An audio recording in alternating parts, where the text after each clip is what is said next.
It's week 3 of the NFL, and we've got some history in this battle of AFL alumni.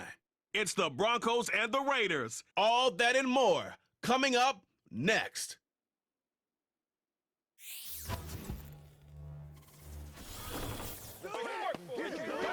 Well, even with all the buildings along the Las Vegas Strip and all the action here, this is one of the city's biggest attractions. Allegiant Stadium opened back in 2020.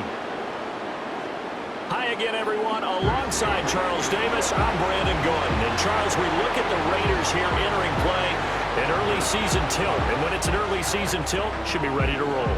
Well, let's face it, the aches and pains haven't really set in yet, and both teams eyeing a really good start to get things going. Meanwhile, for the visiting Broncos. And this is what every one of these guys, just a little pass there, call it the 26. So here are the Broncos now for their opening drive. And they will be led out by a man in his sophomore campaign as the quarterback. That was a solid performance last week, wasn't it? 2 touchdowns, no interception. First and goal, a chance for an early statement here on the road. And they'll let the fullback try and take him home. And he'll take it into the end zone for a Denver score.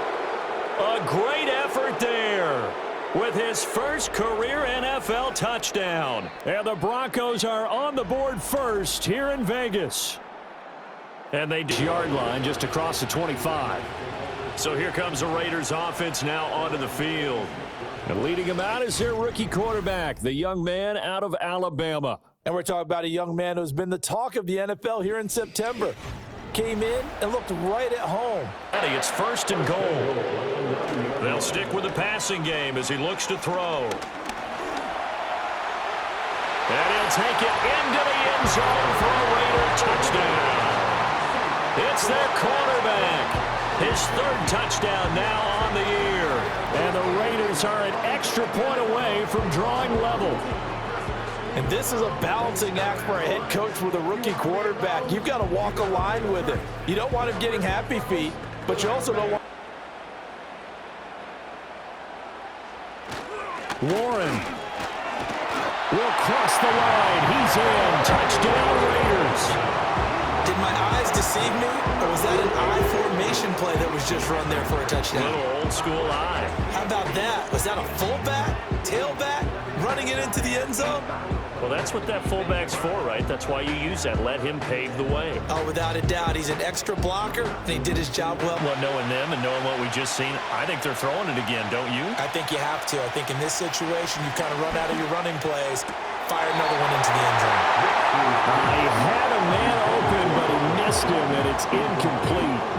So it's been a long drive. They've held the ball. And now some disagreement down on that sideline. The red flag is out, and we're going to get a challenge.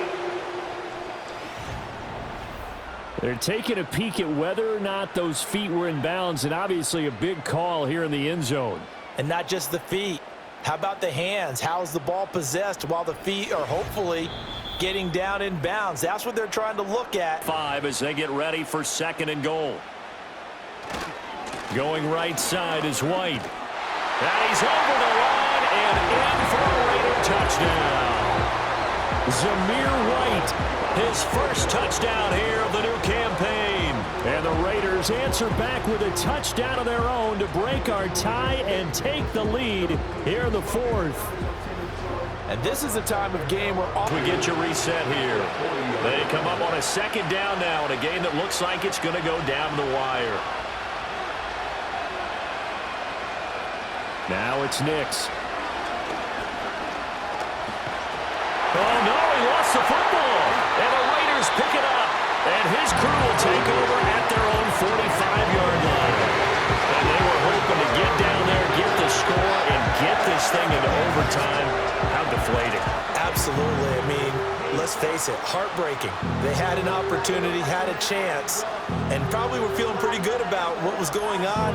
And that was taken down by multiple defenders, and it's a loss of 12. So this one, a victory for the Raiders. So for the Raiders, it's an ideal start as they move to 3-0 now on the young season. And they will hit the road next week to take on the Tennessee Titans. Meanwhile, for the Broncos, they suffered defeat for the first time as they dropped to 2-1. And they will try to get back in the swing of things next week on the road.